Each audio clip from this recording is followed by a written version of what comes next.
Hello, dear students. How are you? Hope you all are doing well. Today, in our English class of grade 5th, we are going to start with Unit 4, Chapter 2, and the name of the chapter is My Elder Brother. This is a story by Premchand titled Bade Bhai Saheb. The story shows that experience is as important as hard work. My elder brother means बड़े भाई साहब। यह story Premchand द्वारा लिखी गई है।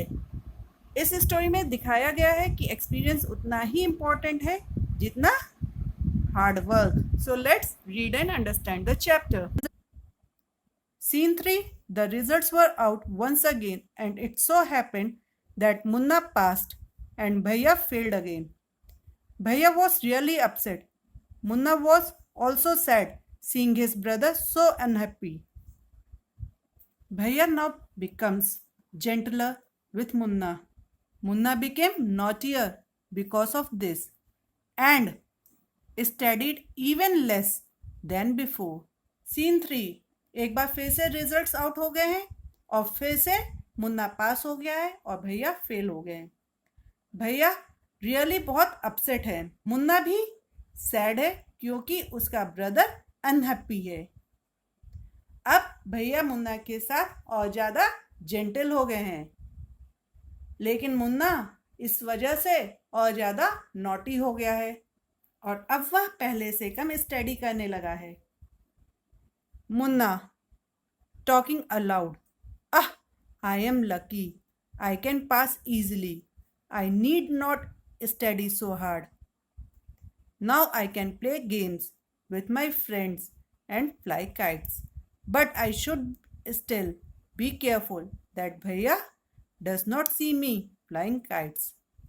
Munna loudly बोलते हुए कहता है, मैं बहुत लकी हूँ, मैं इजीली पास हो सकता हूँ, मुझे हार्डवर्क करने की भी ज़रूरत नहीं है।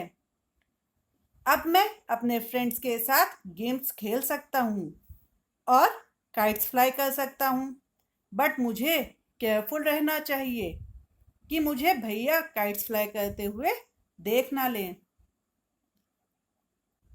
One day a kite is flying slowly downwards. Munna starts running in order to grab it. Suddenly he comes face to face with भैया। एक दिन एक काइट स्लोली नीचे की तरफ फ्लाई करते हुए आ रही थी। मुन्ना उसे पकड़ने के लिए रन किया। सडनली मीन्स अचानक से वह भैया के सामने आ गया। भैया कैचिंग होल्ड ऑफ मुन्नास hand, aren't you ashamed to be playing kites all day long?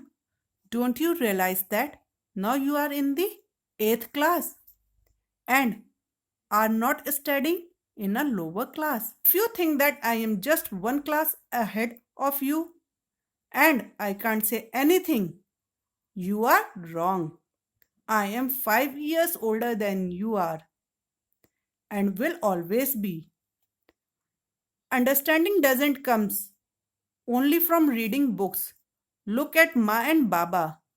Ma has never gone to school and Baba has only passed 5th class. अब भैया मुन्ना का हैंड पकड़ते हुए कहते हैं, तुम्हें शर्म नहीं आती? सारा दिन काइट्स फ्लाई करते रहते हो, तुम्हें रियलाइज नहीं होता कि अब तुम 8th क्लास में हो, ना कि किसी लोअर क्लास में। अगर तुम्हें लगता है कि मैं सिर्फ एक क्लास तुमसे आगे हूं और मैं तुम्हें कुछ कह नहीं सकता, तो तुम रॉन्ग मीन्स गलत हो। मैं तुमसे 5 years बड़ा हूं और हमेशा रहूंगा। अंडरस्टैंडिंग मीन्स समझदारी सिर्फ बुक्स रीड करने से नहीं आती। अपने माँ और बाबा को देखो, माँ कभी भी स्कूल नहीं गई और बाबा सिर्फ क्लास 5th पास हैं। मुन्ना, रियली भैया, इज दैट ट्रू? अब मुन्ना कहता है, सच में भैया, क्या यह बात सही है?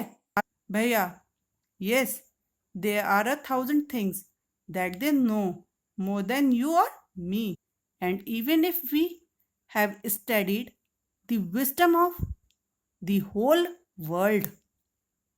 Ma and Baba will always have the right to explain to us and correct us.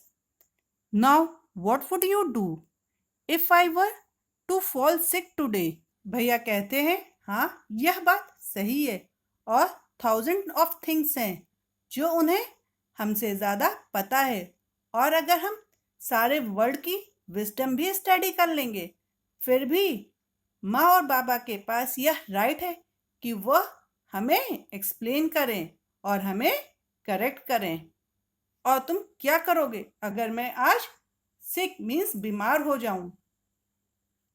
Munna, I don't know भैया. I would tell Baba and he would rush to the hostel. Munna भैया से कहता है मुझे नहीं पता, मैं बाबा को बता दूंगा और वो जल्दी से हॉस्टल आ जाएंगे। भैया, I had expected this answer. Now Baba would not get upset. He would first try to find out what was wrong and then he would call a doctor. Baba would know exactly what to do. They have more experience than us. Munna की बात सुन के भैया कहते हैं मुझे तुमसे इसी answer की एक्सपेक्टेशन थी, मतलब उम्मीद थी। बाबा अपसेट नहीं होंगे, वह फाइंड करेंगे क्या रॉन्ग मीन्स गलत था और फिर डॉक्टर को कॉल करेंगे। बाबा को पता है कि क्या करना है क्योंकि उनके पास हमसे ज़्यादा एक्सपीरियंस है। Munna with tears in his eyes, भैया I am sorry, what you say is true. भैया हग्स मुन्ना लविंगली। मुन्ना की आंखों में आंसू आ गए और उसने भैया को सॉरी बोला और कहा आप जो कह रहे हैं वह सही है। भैया प्यार से मुन्ना को गले लगाते हैं। क्या I also like to play and fly kites. If I also play then how can I watch out for you, you are my responsibility. अब भैया कहते हैं मुझे भी प्ले करना और काइट फ्लाई करना पसंद है, लेकिन अगर मैं भी खेलूंगा तो तुम पे कैसे नजर रखूंगा, तुम मेरी रिस्पॉन्सिबिलिटी हो। मुन्ना आई लव यू भैया। फिर मुन्ना भैया से कहता है I love you. Hope students you all have understood this chapter. Now go through it twice or thrice so that you can understand this chapter in a better way. Thank you.